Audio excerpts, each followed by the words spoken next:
आप कह रहे टॉप मोस्ट 1% के लिए बजट है, लेकिन बीजेपी कहती है कि मनमोहन सरकार जब 2014 में गई तो 2 लाख तक का एग्जेम्पशन था, आज 7.5 लाख का एग्जेम्पशन है। तो अगर वो पैसा जीएसटी से ले रहे हैं या फिर कहीं से चार्ज लगा रहे हैं तो वापस दे भी रहे हैं। नहीं, वो ये भी बताएं कि उस वक्त सब्सिडी कितनी मनमोहन सिंह सरकार देती थी। जब सब्सिडी दी जाती थी, अभी हरदीप पुरी साहब यहां पर थे जी, पेट्रोलियम के अंदर उस वक्त 1,44,000 करोड़ की सब्सिडी अकेले पेट्रोलियम सेक्टर पे था। अब वो कम होकर के सिर्फ 4,000 करोड़ रह गया। 1,44,000 करोड़ से घट करके केवल 4,000 करोड़ की पेट्रोलियम सब्सिडी। तो जब सब्सिडी जब सरकार दे रही है तो इनकम टैक्स के अंदर जो है उस चीज का रिबेट मिले नहीं मिले वो नेगेट हो जाता है। जीएसटी इनडायरेक्ट टैक्सेस उस टाइम के ऊपर बहुत ही कम थे। तो जब इनडायरेक्ट टैक्सेस जब कम है, महंगाई उसमें कंट्रोल में है, तो फिर उसके अंदर जो है इनकम टैक्स के रेट का कोई मतलब नहीं रह जाता। अब सबसे बड़ी दिक्कत यह है जो हम कह रहे हैं कि सरकार ने इनडायरेक्ट टैक्सेस इतने लगा दिए हैं, इस सरकार ने सब्सिडी को इतना खत्म कर दिया है कि इनकम टैक्स की रिबेट मिले नहीं मिले उसका कोई मतलब ही नहीं है। जब आप पेट्रोल खरीदने के लिए जाएं, बावजूद इसके कि अंतरराष्ट्रीय खुदरा मूल्य कम हो रहा है, पेट्रोल डीजल 100 रुपया पार हो रहा है, तो इनकम टैक्स का के अंदर रिबेट मिले या नहीं मिले उस चीज का क्या मतलब है।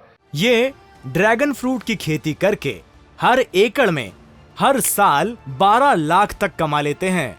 आपको भी करना है तो फ्रीडम ऐप को अभी डाउनलोड कीजिए। जब आपको फूड सब्सिडी, जब आपके गरीब लोगों के खाने की सब्सिडी के ऊपर जब चोट पहुंचाई जा रही है, मैंने बताया 28.4% पिछले साल के मुकाबले और उससे पिछले साल के मुकाबले 47% कम हो गया। जब सब्सिडी इतनी कम हो गई है तो उसके बाद में इनकम टैक्स की रिलीफ का कोई मतलब ही नहीं रहेगा। ठीक है, मैं महंगाई दर पे आऊंगा, लेकिन उससे पहले कार्ति चिदंबरम ये कहते हैं कि बजट में टैक्स कटौती का स्वागत है, लोगों के हाथ में पैसा देने से अर्थव्यवस्था मजबूत होगा, अर्थव्यवस्था को बढ़ाने का सबसे सरल और आसान तरीका है। कार्ति चिदंबरम के बयान का समर्थन करते। कार्ति चिदंबरम कहां से आ गए? राहुल जी ने भी तो कुछ बयान दिया था। हमारे पार्टी के नेता राहुल जी हैं, ये कार्ति चिदंबरम है। हमारे और बाकी दूसरे नेताओं के जिन लोगों ने इसको क्रिटिसाइज किया है उसकी बात नहीं कर रहे, कार्ति चिदंबरम बीच में से लेकर के आ गए। आप बजट को पूरी तरह से नेगेटिव नहीं मानते। कार्ति चिदंबरम की पूछ रहे हैं तो पी चिदंबरम ने क्या कहा है, उनके पिताजी ने क्या कहा है, उनके पिताजी ने जो कहा है वो मानोगे जो फाइनेंस मिनिस्टर रहे या कार्ति चिदंबरम? अच्छा चलिए एक बात बता दीजिए, कांग्रेस के अंदर इस बजट को लेकर एकमत नहीं है? बिल्कुल एकमत है। आप पिक करके जो है सब लोगों में से पिक करके किसी एक को निकाल देंगे। मैं बीजेपी के 100 लोगों में से 2 को निकाल दूंगा, अभी मैं रिसर्च करके बता दूंगा जिन्होंने बजट को क्रिटिसाइज किया जी। बीजेपी के अपने अलायंस पार्टनर्स ने बजट को क्रिटिसाइज किया है। शशि थरूर कह रहे हैं बजट पूरी तरह से नेगेटिव नहीं है। शशि थरूर और कार्ति चिदंबरम का मेरे से पूछ रहे हो, मैं बीजेपी के 4 लोगों का मैं नेताओं की बात कर रहा हूं। तो आपने अगर मुझे पहले बताया होता जितनी आप मेहनत से लेकर के आए हो, मैं और दूसरे मैं लेकर के आया हूं, तो वो सवाल तो पूछो जिसकी मैं मेहनत करके लाया हूं। आप शहरी विकास मंत्रालय भी आप देखते थे, मैं उस पर भी सवाल लूंगा आपसे। आपने महंगाई दर की बातचीत की। साल 2013-2014 में जब आपकी सरकार थी, जब आप इलेक्शंस की तरफ जा रहे थे, उस वक्त महंगाई दर 10.2% थी।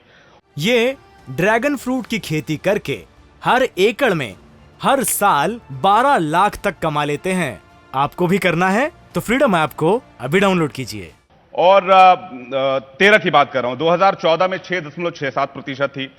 पिछले साल की बात करें तो 5.13% थी। तो महंगाई दर कब ज्यादा थी और महंगाई कब ज्यादा थी, ये महंगाई दर अब बढ़ी है।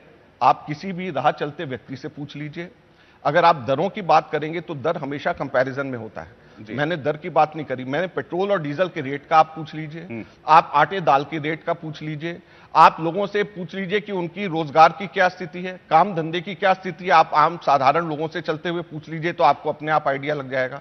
महंगाई दर की अगर आप बात करें तो महंगाई दर भी सबसे हाईएस्ट पिछले 12 वर्षों के अंदर पिछले वर्ष थी। आप अगर एक वर्ष का कभी का उठा करके पूछ लेंगे और उसको अगर बात पूछेंगे तो वो ठीक नहीं है। आपको इसको कंपैरिजन करना चाहिए। नहीं, मैं तो पूरे टेन्योर का पूछा था। बीजेपी कहती है कि टेन्योर ये टेन्योर के हिसाब से नहीं होता है, ये साल दर साल महंगाई दर के आंकड़े, होलसेल प्राइस इंडेक्स और कंज्यूमर प्राइस इंडेक्स तो मंथली निकलते हैं। आप उसमें से किसी एक मंथ का निकाल करके 10 वर्षों में किसी का पूछ लीजिए और हमारे 10 वर्षों में किसी का पूछ लीजिए तो ठीक नहीं है ना। इंडिया टीवी हर वक्त हर जगह डाउनलोड करने के लिए सर्च करें India TV news Google play store या ऐप स्टोर पर।